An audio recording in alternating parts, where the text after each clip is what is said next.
प्रिय विद्यार्थियों, हम इससे पूर्व के वीडियो में पढ़ रहे थे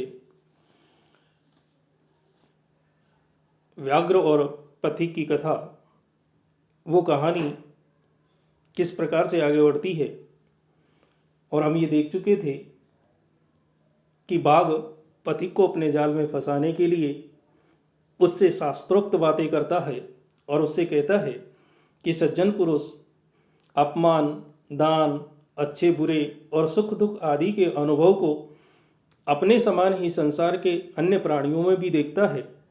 क्योंकि मैंने भी शास्त्र पढ़े हैं कि यदि खुद को अपमान महसूस होता है तो दूसरे को भी होता होगा, खुद को दान अच्छा लगता है तो दूसरे को भी अच्छा लगता होगा, किसी को कोई बात अच्छी या बुरी लगती है, सुख या दुख का अनुभव होता है, तो जैसा खुद को होता है वैसा ही दूसरे को होता होगा। इसलिए संसार के अन्य प्राणियों को भी अपने समान ही समझ करके आचरण करना चाहिए।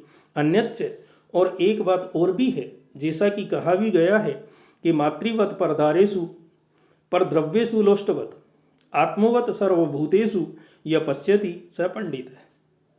वो उसको आगे अपनी विद्वत्ता बखानते हुए और जाल में फंसाने की चेष्टा करता है कि यह जो मनुष्य परदारेषु दूसरों की स्त्रियों में मातृवत अपनी माता के समान देखता है, पर द्रव्येषु लोष्टवत और दूसरों के धन को मिट्टी के ढेले के समान मानता है, यानी जो दूसरे पुरुषों की स्त्रियों को भी अपनी माता के समान माने, जो दूसरों के धन को भी मिट्टी के ढेले के समान माने, सर्वभूतेषु आत्मवत और संसार के सभी प्राणियों को अपने ही समान पश्यति देखता है, स पंडित है। वही व्यक्ति ज्ञानी पंडित है, वही व्यक्ति संसार में विद्वान होता है।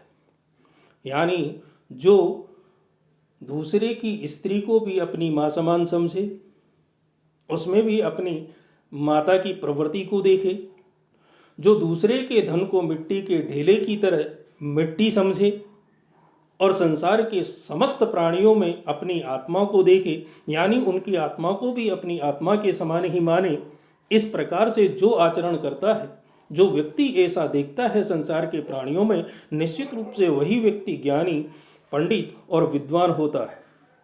त्वं च अति दुर्गत है, और हे पथिक, तुम्हारी जो स्थिति है वो बड़ी दुर्गति वाली है, अत्यधिक तुम बहुत निर्धन हो, अत्यधिक निर्धन हो। तेन तत् तुभ्यम दातुम, इसलिए तुम्हें देने के लिए स यत्नो अहम, मैं ये सोने का कंगन तुम्हें देना चाहता हूँ, प्रयत्न कर रहा हूँ।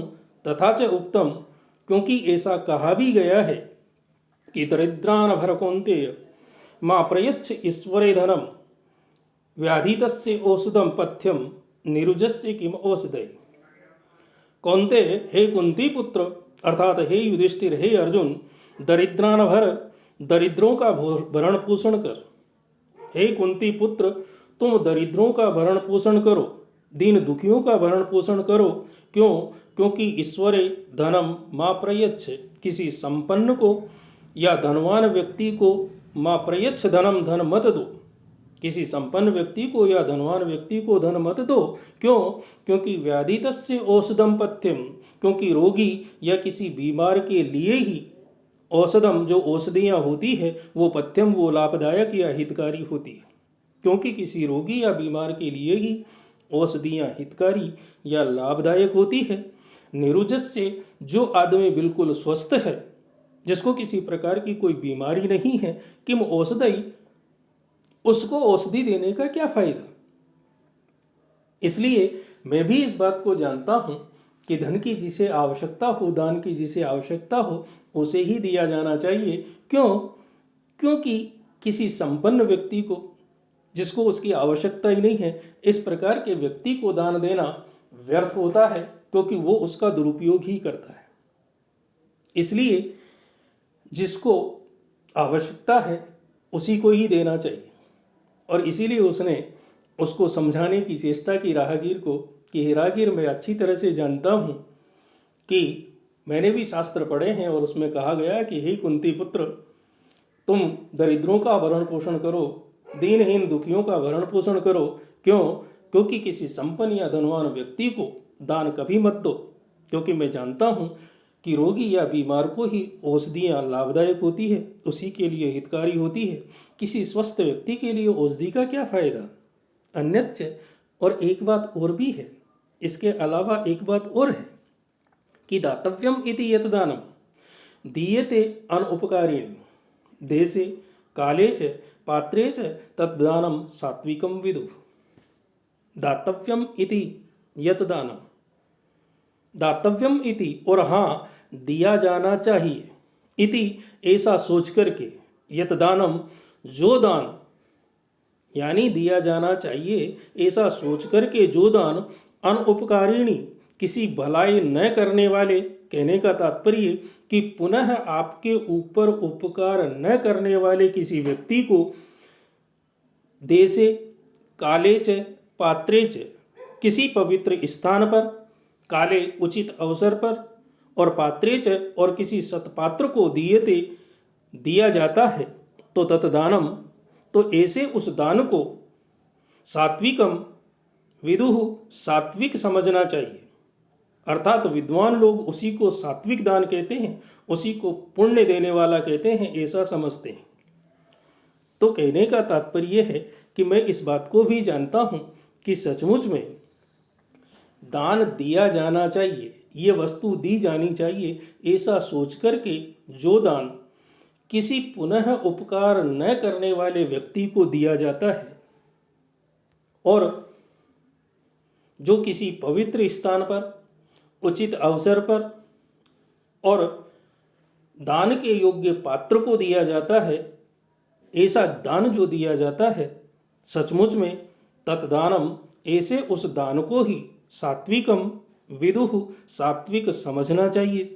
अर्थात विद्वान लोग ऐसे उस दान को ही अच्छा दान या सात्विक दान कहते हैं, पुण्य प्रदान करने वाला दान कहते हैं। तद अत्र, इसलिए सरसी स्नात्वा, सरोवर में स्नान करके, स्वर्ण कंकणम इदम ग्रहण है, तुम मेरा ये सोने का कंगन ग्रहण करो। ततः यावत असौ, और तब ये सुनकर के, तत्वचः उसकी बातों को, प्रतीतः और उस पर विश्वास करके, लोभात लोभ के कारण, सरह स्नाता प्रविष्ट है, जैसे ही पथिक उस सरोवर में स्नान करने के लिए घुसा, उसने प्रवेश किया, यानी इसके बाद इन सारी चीज़ों को सुनकर उस पथिक ने बाघ की बातों पर विश्वास किया, और बाघ की बातों पर विश्वास करके लोभ के मारे जैसे ही वो सरोवर में नहाने के लिए घुसा, नहाने के लिए उसने प्रवेश किया, तावत महापंके निमग्न है, वो बहुत गहरे कीचड़ में फंस गया, और पलाई तुम अक्षम है, और वहाँ से भागने में असमर्थ रहा, वहाँ से निकल नहीं पाया। और उस राहगीर को पंके पतितम दृष्टवा, कीचड़ में फंसा हुआ देख करके, व्याघ्रो अवदत, उस बाघ ने कहा, अह महापंके पतितवसी, अरे रे तुम तो भयंकर कीचड़ में गिर गए। अतः त्वम अहम उत्थापयामि, तो ठीक है मैं तुम्हें उठा करके बाहर निकालता।